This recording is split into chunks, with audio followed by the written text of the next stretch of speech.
नमस्कार बच्चों, कैसे हैं आप सब। आशा करती हूँ आप सभी अच्छे होंगे, स्वस्थ होंगे, खुश होंगे और अपनी पढ़ाई भी अच्छे से कर रहे होंगे। तो जैसा कि आप सभी जानते हैं, मैं हूँ आपकी हिंदी की अध्यापिका और मैं स्वागत करती हूँ आप सभी का आईसीटी वर्चुअल क्लासरूम में। और आज हम यहाँ पर एकत्रित हुए हैं पढ़ने के लिए क्लास 9th की हिंदी। क्लास 9th की हिंदी में हम आज पढ़ेंगे आपकी क्षितिज पाठ्य पुस्तिका का चैप्टर 5, जो कि चपला देवी जी द्वारा लिखा गया है और जिसका नाम है नाना साहब की पुत्री। नाना साहब की पुत्री को नैना को भस्म कर दिया गया। तो ये जो पाठ हमारा है, ये नाना धुंधुपत की जो पुत्री है उनके बारे में लिखा गया है। जैसे कि आप सभी को पता है, नाना धुंधुपत जो है वो 1857 में जो हमारे देश में पहली बार ब्रिटिश शासन के खिलाफ जो क्रांति हुई थी, उसके वो एक महत्वपूर्ण अंग थे। और जैसे कि हमें पता है, जो 1857 की क्रांति थी वो सफल नहीं हो पाई, क्योंकि उसमें रानी लक्ष्मीबाई जो है, आपने रानी लक्ष्मीबाई की कविता भी अपनी 7th क्लास में पढ़ी होगी। 7th क्लास में रानी लक्ष्मीबाई की पूरी एक कविता है जिसमें उनके पूरे जीवन से संबंधित जो बातें हैं और किस तरह उन्होंने अपनी झांसी के लिए युद्ध किया, अपने देश के लिए युद्ध किया ब्रिटिश शासन के खिलाफ और अपने प्राणों को न्यौछावर किया। अंत तक वो लड़ती रही अंग्रेज शासकों से। तो उन्हीं में नाना जो धुंधुपत थे, उनकी जो पुत्री है, उनके बारे में किस तरह से कितनी निर्मम उनकी हत्या उस समय पर की गई थी, उसके बारे में इस पाठ में लिखा गया है।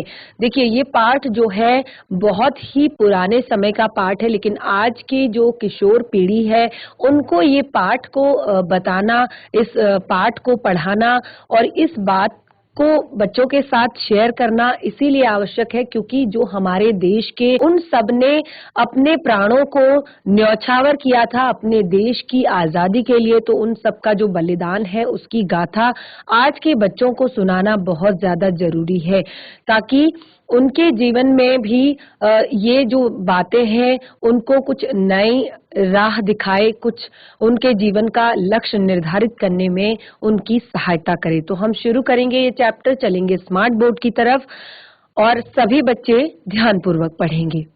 इस पाठ की लेखिका जो है वो है चपला देवी जी।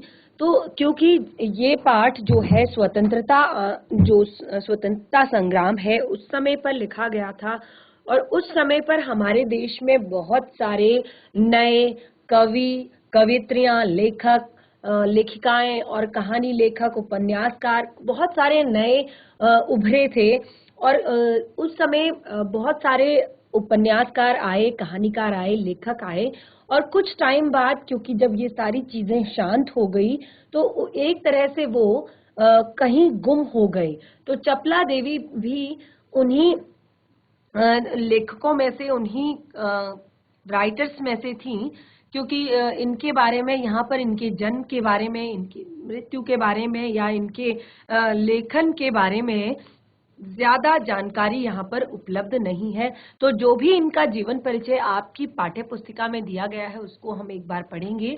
तो द्विवेदी युग की लेखिका चपला देवी जो है, द्विवेदी युग की लेखिका, व्यक्तित्व एवं कृतित्व के बारे में जानकारी उपलब्ध नहीं हो पाई है। देवी के व्यक्तित्व और कृतित्व, यानी कि उनका क्या व्यक्तित्व उनका था और किस तरह के उन्होंने काम किए थे, उसके बारे में ज्यादा जानकारी नहीं है।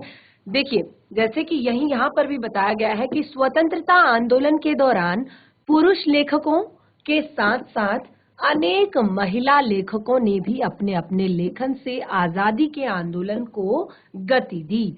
उस समय ये था कि हमारे देश को ब्रिटिश शासन से आजाद कराना था और बहुत सारे पुरुष लेखकों के साथ साथ महिला लेखकों ने भी अपने अपने लेखन से लोगों में क्रांति जगानी चाहिए, लोगों में अपने देश की आजादी के लिए नया जोश, नया उत्साह जगाना चाहा, लोगों में एक जानकारी फैलानी चाहिए आजादी के लिए।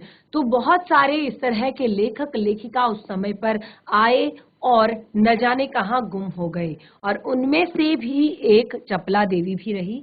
कई बार अनेक रचनाकार इतिहास में दर्ज होने से रह जाते हैं, चपला देवी उन्हीं में से एक हैं, क्योंकि ये पाठ बहुत ज्यादा महत्व है, इनका जो ये लेखन है वो बहुत ही ज्यादा महत्वपूर्ण है, इसीलिए ये आपकी पाठ्य पुस्तिका में यहाँ पर दिया गया है। और भी बहुत सारी चीजें यहाँ पर लिखी गई हैं। देखिए, इस पाठ का जो मेन चीज है, यह एक ऐतिहासिक सच्चाई है। जो ये पाठ यहाँ पर लिखा गया है कि नाना साहब की पुत्री देवी मैना को भस्म कर दिया गया, किस तरह से उन्हें निर्मम उनकी हत्या कर दी गई, उसके बारे में जो ये पाठ बताया गया है, ये एक ऐतिहासिक सच्चाई है, इतिहास में हुई सच्चाई है कि सन 1857 की क्रांति के विद्रोह में नेता धुंधु पंत नाना साहब की पुत्री बालिका मेना आजादी की नन्ही सिपाही थी, जिसे अंग्रेजों ने जलाकर मार डाला।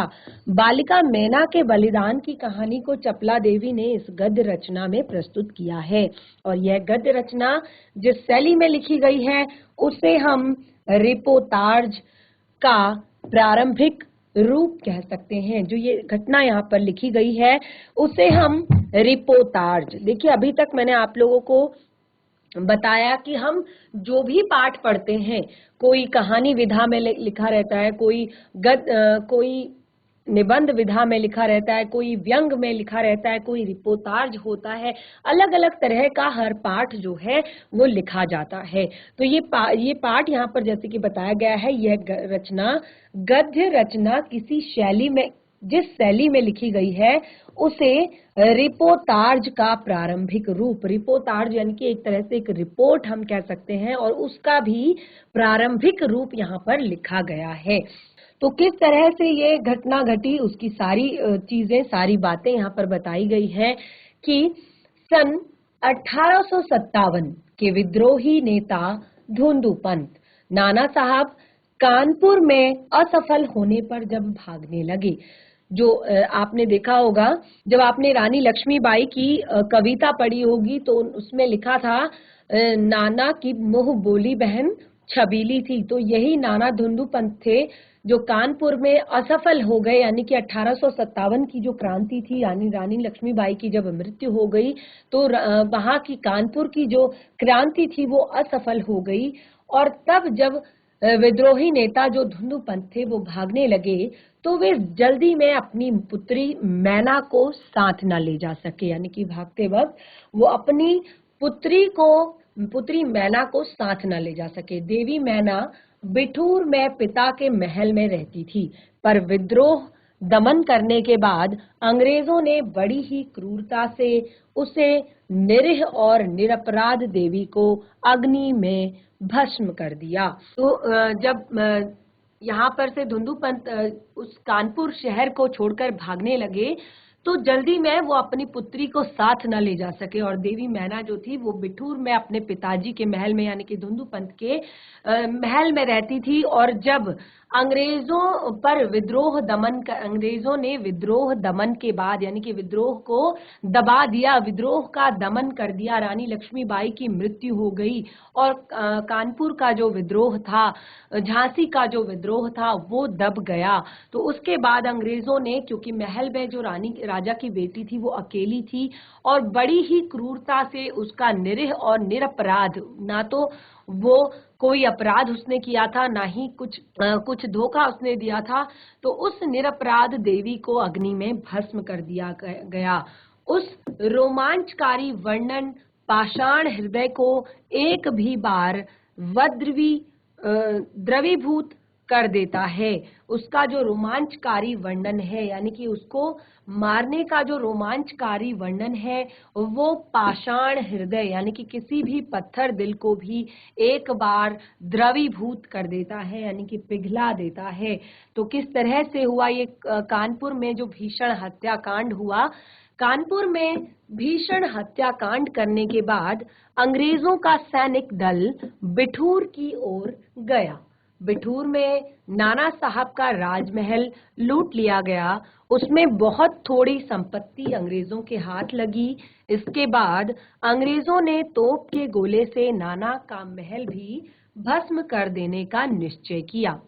सैनिक दल ने जब वहां तोपें लगाई तो उस समय महल के बरामदे में एक अत्यंत सुंदर बालिका आकर खड़ी हो गई। उसे देख अंग्रेज सेनापति को बड़ा आश्चर्य हुआ क्योंकि वह महल लूटने के समय वह बालिका कहीं दिखाई न दी थी। जब महल को लूटा जा रहा था, जब महल से आभूषण, वस्त्र, जेवरात और भी जो भी महत्वपूर्ण चीजें हैं वो जब लूटी जा रही थी तो वो बालिका नहीं दिखाई दी थी। उस समय वो बालिका कहाँ थी? उस बालिका ने बरामदे में खड़ी होकर अंग्रेज सेनापति को गोले बरसाने से मना किया। उसका करुणापूर्ण मुख और अल्प वयस देखकर सेनापति को भी उस पर कुछ दया आई। सेनापति ने उससे पूछा कि क्या चाहती है? बालिका ने शुद्ध अंग्रेजी भाषा में उत्तर दिया, क्या आप कृपा कर इस महल की रक्षा करेंगे? जो छोटी बालिका थी, उस बालिका ने भी, क्योंकि वो अंग्रेज सेनापति था, तो यहाँ पर बालिका ने भी शुद्ध अंग्रेजी भाषा में उत्तर दिया, क्या आप इस महल की रक्षा करेंगे? सेनापति, क्यों? तुम्हारा इसमें क्या उद्देश्य है? बालिका, आप ही बताइए कि यह मकान गिराने में आपका क्या उद्देश्य है? तो अभी क्योंकि वो महल तो बिल्कुल खाली हो चुका था, सारी चीजें वहां से लूट ली गई थी। तो जब सेनापति से उसने कहा कि क्या आप इस महल की रक्षा करेंगे, तो सेनापति ने कहा क्यों मैं इसकी रक्षा करूं? और तो यहाँ पे बालिका ने कहा कि बताइए, तो आपका इस महल को गिराने में क्या उद्देश्य है? आप क्यों इस महल को गिराना चाहते हैं? सरकार ने इसे, सेनापति कहता है कि यह मकान विद्रोहियों के नेता नाना साहब का वास स्थान था।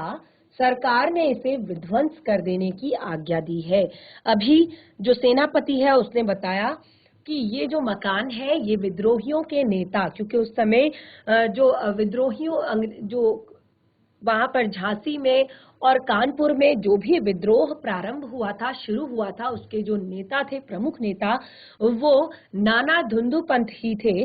तो उन्होंने कहा कि ये मकान विद्रोहियों के नेता नाना साहब का वास स्थान है और सरकार ने इसे विध्वंस कर देने की आज्ञा दी है। सरकार यानी कि अंग्रेज सरकार ने। बालिका, आपके विरुद्ध जिन्होंने शस्त्र उठाए थे वे दोषी हैं, पर इस जड़ पदार्थ मकान ने आपका क्या अपराध किया है? मेरा उद्देश्य इतना ही है कि यह स्थान मुझे बहुत प्रिय है, इसी से मैं प्रार्थना करती हूँ कि इस मकान की रक्षा कीजिए। तो अब वो कहती है कि चलिए ठीक है, जिन्होंने आपका विद्रोह किया, जिन्होंने आप पर शस्त्र उठाए, वो तो दोषी हैं। ठीक है, आपने उनको मारा, उनके साथ युद्ध किया, लेकिन इस जड़ पदार्थ मकान, क्योंकि मकान जो है वो तो निर्जीव है, उसका तो ना तो ब्रिटिश शासन से कोई लेना देना है, ना ही किसी और से। वो तो एक जड़ पदार्थ है, जो उसमें इंसान रहने लगता है, उसी से वो घर बन जाता है, उसी से वो एक परिवार बन जाता है। तो जो छोटी बच्ची है वो कहती है मेरा उद्देश्य बस इतना ही है कि यह स्थान मुझे बहुत प्रिय है, ये जो जगह है ये मुझे बहुत पसंद है, और इसी कारण मैं आपसे प्रार्थना करती हूँ कि आप इस मकान की रक्षा कीजिए। सेनापति ने दुख प्रकट करते हुए कहा कि मैं कर्तव्य के अनुरोध से मुझे यह मकान गिराना ही होगा, क्योंकि सेनापति जो है उसने दुख प्रकट किया, क्योंकि उसे भी जो छोटी बच्ची थी उस पर करुणा थी, उस पर दया आ रही थी। तो उसने अपने दुख को प्रकट करते हुए कहा कि कर्तव्य के अनुरोध से, मैं अपने कर्तव्य का पालन करने के लिए यहाँ पर आया हूँ, मैं बंधा हुआ हूँ, मुझे अपने कर्तव्य का पालन करना ही है, तो इसीलिए मुझे ये मकान गिराना ही होगा। और इस पर बालिका ने अपना परिचय बताते हुए कहा कि मैं जानती हूँ आप जर्नल हैं, जनरल हे हैं, आपकी प्यारी कन्या मेरी और मुझ में बहुत प्रेम संबंध था। अब वो बताती है कि मैं जानती हूँ कि आप जनरल हे हैं और आपकी जो छोटी सी प्यारी कन्या है और मैं, हम दोनों बहुत ही प्यारी सहेलियां हैं, बहुत ही अच्छी मित्र है। कई वर्ष पूर्व मेरे पास, मेरी, उनकी बेटी का नाम है मेरी, कई वर्ष पूर्व मेरे पास बराबर आती थी और मुझे हृदय से चाहती थी, यानी कि अपनी सहेली को प्रेम करती थी। उस समय आप भी हमारे यहाँ आते थे और मुझे अपनी पुत्री के ही समान प्यार करते थे। मालूम होता है कि आप वे सब बातें भूल गए हैं। मेरी की मृत्यु से मैं बहुत दुखी थी। उसकी एक चिट्ठी मेरे पास अब तक है।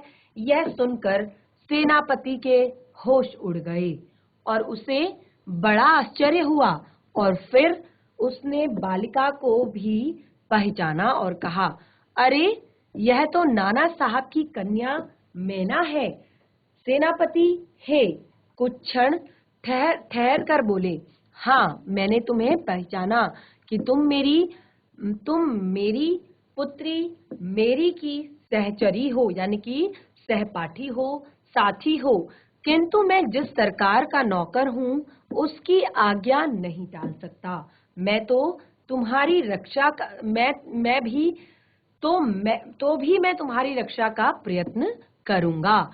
तो यहाँ पर वो कहते हैं जो सेनापति है कि ठीक है, मैंने तुम्हें पहचान लिया कि तुम मेरी बेटी जो मेरी है उसकी सहचरी हो, दोस्त हो। किंतु मैं जिस सरकार का नौकर हूँ, मैं जिस सरकार का कामगार हूँ, जहाँ पर मैं काम करता हूँ, मैं उनकी आज्ञा नहीं टाल सकता। तो मैं तुम्हारी रक्षा का प्रयत्न करूंगा। भले ही मैं इस मकान की रक्षा ना कर सकूं, लेकिन मैं तुम्हारी रक्षा का प्रयत्न अवश्य करूंगा। इसी समय प्रधान सेनापति जनरल आउटरम वहां पहुंचे और उन्होंने बिगड़कर सेनापति हे से कहा, नाना का महल अभी तक तोप से नहीं उड़ाया गया। तो उसी समय वहां पर सेनापति जनरल जो है आउटरम वहां आ गए और उन्होंने गुस्से में कहा कि सेनापति हे, आपने अभी तक नाना का महल नहीं तोप से नहीं उड़ाया।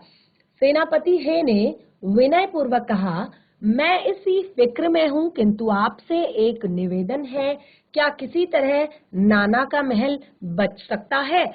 तो उन्होंने प्रयत्न किया, अपने जो बड़े जनरल थे उनसे प्रयत्न किया कि मैं आपसे विनती करना चाहता हूँ, विनय पूर्वक कहता हूँ, और मैं इस चिंता में हूँ कि मैं कैसे इसे उजाड़ दूं, कैसे इसे तोड़ दूं। किंतु मैं आपसे एक निवेदन करना चाहता हूँ, एक प्रार्थना करना चाहता हूँ कि क्या किसी तरह हम इस महल को बचा सकते हैं, यानी कि इस महल को तोड़ने से रोक सकते हैं। आउटरम गवर्नर जनरल की आज्ञा के बिना यह संभव नहीं है। अब जो आउटरम है वो भी कहते हैं कि गवर्नर जनरल की आज्ञा के बिना यह संभव नहीं है। नाना साहब पर अंग्रेजों का क्रोध बहुत अधिक है, क्योंकि रानी लक्ष्मीबाई ने जो अंग्रेजी सेना का हाल किया था वो पहली बार उनकी सेना ने झेला था, पहली बार उनके खिलाफ इतनी बड़ी क्रांति हुई थी। तो ये बहुत ही गुस्से वाली बात थी अंग्रेजों के लिए, बहुत ही ज्यादा अंग्रेजों को परेशान करने वाली बात थी। तो अंग्रेजी सेना का क्रोध जो है वो नाना पर बहुत ज्यादा था, दुंदू पंत पर बहुत ज्यादा था। तो नाना के वंश या महल पर दया दिखाना असंभव है, क्योंकि जो बच्ची है वो नाना दुंदू पंत के वंश की है, उनके वंश को आगे बढ़ाने वाली है, और नाना के वंश या महल पर दया दिखाना ये असंभव है। सेनापति है तो लॉर्ड कैनिंग यानी कि जो गवर्नर जनरल को इस विषय का एक तार देना चाहिए। वो कहते हैं कि चलिए कोई बात नहीं, हम कोशिश तो कर सकते हैं। जो लॉर्ड कैनिंग है यानी कि जो गवर्नर जनरल है, उनको इस विषय में एक हम तार कर सकते हैं, एक लेटर भेज सकते हैं। आउटरम, आखिर आप ऐसा क्यों चाहते हैं? हम ये महल विध्वंस किए बिना और नाना की लड़की को गिरफ्तार किए बिना नहीं छोड़ सकते। वो कहते हैं कि हम इस महल को विध्वंस किए बिना और नाना की जो यहाँ पर लड़की है उनके वंश की जो लड़की है, हम उनको विध्वंस किए बिना, समाप्त किए बिना और लड़की को गिरफ्तार किए बिना यहाँ नहीं छोड़ सकते। सेनापति है मन में दुखी होकर वहां से चला गया। इसके बाद जनरल आउटरम ने नाना का महल फिर से घेर लिया। महल का फाटक तोड़कर अंग्रेज सिपाही भीतर घुस गए और मैना को खोजने लगे, किंतु आश्चर्य है कि सारे महल का कोना कोना खोज डाला पर मैना का पता नहीं लगा। और उसी दिन संध्या के समय लॉर्ड कैनिंग का एक तार आया, जिसका आशय इस प्रकार था। लॉर्ड कैनिंग यानी कि जो गवर्नर जनरल थे, उनका एक तार वापस आया, उत्तर में आया और उसका आश्रय इस प्रकार था, यानी कि उसका जो मीनिंग था वो इस प्रकार था। लंदन के मंत्रिमंडल का यह मत है कि नाना का स्मृति चिन्ह तक मिटा दिया जाए। उनका जो हेड ऑफिस था लंदन में, वहां के मंत्रिमंडल का एक मत आया कि नाना का स्मृति चिन्ह भी वहां नहीं रहना चाहिए। इसके लिए वहां की आज्ञा के विरुद्ध कुछ नहीं हो सकता। उसी क्षण क्रूर जनरल आउटरम की आज्ञा सेनाना साहब के सुविशाल राज मंदिर पर तोप के गोले बरसाने लगे। और उसी क्षण जब ये लेटर यहाँ पर पहुंचा, जब ये बात यहाँ पर पहुंची, तो उसी क्षण जो क्रूर जनरल आउटरम था, उसकी आज्ञा से जो सेना थी, उसने नाना साहब की आज्ञा से नाना साहब के सुविशाल राज मंदिर, यानी कि जो उनका राजपाट था, जो उनका राजमहल था, उस पर तोपों के गोले बरसाने शुरू कर दिए और घंटे भर में वह महल मिट्टी में मिला दिया गया।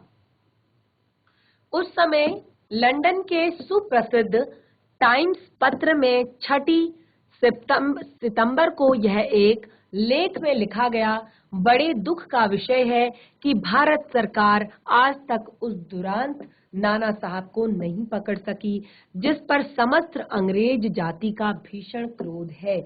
जब तक हम लोगों के शरीर में रक्त रहेगा, तब तक कानपुर में अंग्रेजों के हत्याकांड का बदला लेना हम लोग न भूलेंगे। उस दिन पार्लियामेंट की हाउस ऑफ लॉर्ड्स सभा में सर टॉमस हे की एक रिपोर्ट पर बड़ी हंसी हुई, जिसमें सर हे ने नाना की कन्या पर दया दिखाने की बात लिखी थी। हे के लिए निश्चय ही यह एक कलंक की बात है, जिस नाना ने अंग्रेज नर नारियों का संहार किया, उसकी कन्या के लिए क्षमा। अपना सारा जीवन युद्ध में बिताकर अंत में वृद्धावस्था में सर टॉमस हे एक मामूली महाराष्ट्र बालिका के सौंदर्य पर मोहित होकर अपना कर्तव्य ही भूल गए। तो यहाँ पर क्योंकि जो छोटी सी बच्ची थी, वह उनकी बेटी की सहेली थी, उनकी बेटी की मित्र थी, उनकी बेटी की सखी थी, तो उस समय उन्होंने अपने कर्तव्य का पालन करते हुए उसकी रक्षा वो नहीं कर पाए थे। तो उन्होंने एक क्षमा पत्र लिखा हुआ था, जिसमें वो उन छोटी सी बच्ची के लिए क्षमा मांग रहे थे। तो इससे अंग्रेज सरकार में उनकी बहुत बड़ी हंसी हुई। जो हे थे, टॉमस हे जो थे, उनकी बहुत हंसी हुई कि ये एक रिपोर्ट उन्होंने जो लिखी थी कि जिस नाना ने, जिस धुंधुपत ने पूरे अंग्रेज नर नारियों का संहार किया, वो उसकी कन्या के लिए क्षमा मांग रहा है और अपना सारा जीवन युद्ध में बिताकर अंत में जो वृद्धावस्था उसकी आई, उसमें एक मामूली महाराष्ट्र बालिका के सौंदर्य पर मोहित हो गए, यानी कि छोटी सी बालिका पर मोहित होकर वो अपना कर्तव्य भूल गए कि आखिर उनको अंग्रेज सरकार ने किस लिए रखा हुआ था। हमारे मत से नाना के पुत्र, कन्या तथा अन्य कोई भी संबंधी जहां कहीं मिले, मार डाला जाए। तो ये एक ऑर्डर दे दिया गया अंग्रेज शासन द्वारा, ब्रिटिश शासन द्वारा, कि हमारे मत से नाना के चाहे तो पुत्र, चाहे कन्या, चाहे कोई और सगा संबंधी कहीं भी मिले तो उसे मार दिया जाए। नाना की जिस कन्या से हे का प्रेमालाप हुआ, उसको उन्हीं के सामने फांसी पर लटका देना चाहिए। नाना हे का जिस कन्या के साथ प्रेमालाप हुआ, उसको उन्हीं के सामने फांसी पर लटका दिया जाए। तो सन 57 के सितंबर मास में अर्धरात्रि के समय चांदनी में एक बालिका स्वच्छ उज्जवल वस्त्र पहने हुए नाना साहब के भग्नाविष्ट प्रसाद के ढेर पर बैठी रो रही थी। पास में ही जनरल आउटरम की सेना भी ठहरी थी। कुछ सैनिक रात्रि के समय रोने की आवाज सुनकर वहां गए। बालिका केवल रो रही थी। सैनिकों का प्रश्न का कोई उत्तर नहीं देती थी। जो बालिका थी वो वहां पर बैठकर रो रही थी और बाकी सैनिक जो उससे प्रश्न कर रहे थे उनका कोई भी उत्तर नहीं दे रही थी। इसके बाद कराल रूपधारी जनरल आउटरम भी वहां पहुंच गया, जिसने नानाधुंदुपत के महल का विध्वंस किया था, महल को तोड़ा था, महल को नष्ट किया था। वो कराल रूपधारी जनरल आउटरम भी वहां पहुंच गया। वह उसे तुरंत पहचान गया और बोला, ओह, यह नाना की लड़की मैना है। पर वह बालिका किसी और न देखती थी और न अपने चारों ओर सैनिकों को देखकर जरा भी डरी। और उस समय बालिका ने ना तो किसी भी सैनिक की तरफ देखा, ना अपने चारों ओर से सैनिकों को अपने आप से घिरा देखकर वो जरा सा भी डरी। जनरल आउटरम ने आगे बढ़कर कहा, अंग्रेज सरकार की आज्ञा से मैंने तुम्हें गिरफ्तार किया। मैना उसके मुंह की ओर देखकर आर्त स्वर में बोली, मुझे कुछ समय दीजिए जिसमें आज मैं यहाँ जी भरकर रो लूं। तो वो कहती है कि मुझे थोड़ा सा और समय दीजिए जिससे कि मैं आज यहाँ पर बैठकर जी भरकर रो लूं। पर पाषाण हृदय वाले जनरल ने उसकी अनंतिम इच्छा भी पूरी न होने दी। पाषाण हृदय, क्योंकि अंग्रेज शासक जो थे वो सभी बहुत ही ज्यादा पत्थर दिल थे, बहुत ही ज्यादा कठोर हृदय वाले थे, उनको किसी पर भी दया नहीं थी। खास तौर पर जो भारतीय उनके विरोध में बोल रहे थे, उनके विरुद्ध काम कर रहे थे, उनके विरुद्ध लड़ रहे थे, उनके खिलाफ क्रांति कर रहे थे, तो उनके लिए तो वो बहुत ही ज्यादा पाषाण दिल बने हुए थे। तो उनकी जो अंतिम इच्छा थी वह भी पूरी न होने दी और उसी समय मैना के हाथ में हथकड़ी पड़ी और वो कानपुर के किले में लाकर कैद कर दी गई। और उस समय महाराष्ट्रीय इतिहासवेत्ता महादेव चिटनिवास के बाखर पत्र में छपा था। क्या छपा था? कल कानपुर के किले में एक भीषण हत्याकांड हो गया। नाना साहब की एकमात्र कन्या धधकती हुई आग में जलाकर भस्म कर दी गई। भीषण अग्नि में शांत और सरल मूर्ति उस अनुपमा बालिका को जलती देख सबने उसे देवी समझकर प्रणाम किया। तो जो नाना साहब की पुत्री थी उसको जब हथकड़ी लगाकर कानपुर के किले में डाल दिया गया, कानपुर के किले में लाकर कैद कर दिया गया, तो वहां पर उसकी निर्मम हत्या कर दी गई। तो उसी दिन उस समय महाराष्ट्रीय इतिहासवेत्ता जो थे महादेव चिटनिवास का जो बाखर पत्र था उसमें छपा हुआ था कि कानपुर के किले में एक भीषण हत्याकांड कल हुआ है और नाना साहब की जो एकमात्र कन्या थी मैना, उसको धधकती हुई आग में जलाकर भस्म कर दिया गया। और भीषण अग्नि में शांत और सरल मूर्ति बनी हुई उस अनुपमा बालिका को जलती हुई देखकर सबने उसे देवी समझकर प्रणाम किया। तो इस तरह हमारा जो ये चैप्टर है, पाठ कंप्लीट हो गया है। तो बच्चों, आपने देखा कि इस पाठ में नानाधुंदु पंत की जो पुत्री थी उनका भी जो बलिदान है वो दिखाया गया है कि किस तरह से उन्होंने अपने देश के लिए अपने प्राणों को न्यौछावर कर दिया। वो अंग्रेज सेना के आगे डटी रही और अपने प्राणों का बलिदान उन्होंने कर दिया। तो बहुत ही अच्छी सीख इस पाठ से हमें मिलती है। पाठ को हमने कंप्लीट कर लिया है और इस पाठ से जुड़े हुए प्रश्न उत्तर आशा करती हूँ कि आप कर पाएंगे। अगर कोई दिक्कत प्रॉब्लम होती है इन पाठ के प्रश्नों उत्तरों को करने में तो आप मुझे बता सकते हैं, चैट के माध्यम से बता सकते हैं। मैं आपकी सभी समस्याओं के समाधान करने का प्रयास करूंगी। तो आज का सेशन हमारा यहीं पे समाप्त होता है। हम मिलेंगे नए सेशन में एक नए पाठ के साथ। तब तक के लिए धन्यवाद। आपका दिन शुभ हो।